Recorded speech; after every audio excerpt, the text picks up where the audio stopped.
खानापूर स्वामी विवेकानंद इंग्रजी शाळेत जागतिक पर्यावरण दिन साजरा। खानापूर शहरातील स्वामी विवेकानंद इंग्रजी शाळेत बुधवार दिनांक 5 जून रोजी जागतिक पर्यावरण दिनाचा औचित्य साधून कार्यक्रमाचे आयोजन करण्यात आले होते। कार्यक्रमाच्या अध्यक्षस्थानी चेअरमन ॲडव्होकेट चेतन मनेरीकर होते। यावेळी प्राचार्य श्रद्धा दीपक पाटील यांनी प्रास्ताविक करून उपस्थितांचे स्वागत केले। यावेळी बोलताना चेअरमन ॲडव्होकेट चेतन मनेरीकर म्हणाले की 5 जून हा दिवस जगभर जागतिक पर्यावरण दिन म्हणून साजरा केला जातो।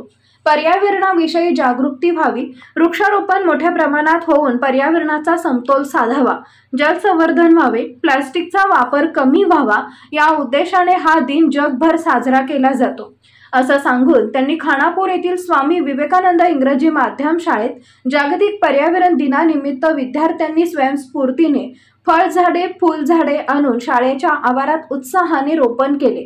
यावेळी विद्यार्थ्यांनी दरवर्षी वृक्ष लावून त्याची जोपासना करावी असे आवाहन केले। शाळेच्या प्राचार्य श्रद्धा दीपक पाटील यांनी पर्यावरण संरक्षण ही काळाची गरज असल्याचे सांगितले। कार्यक्रमात शिक्षक व शिक्षकेतर कर्मचारी वर्गही उत्साहाने सहभागी झाला होता।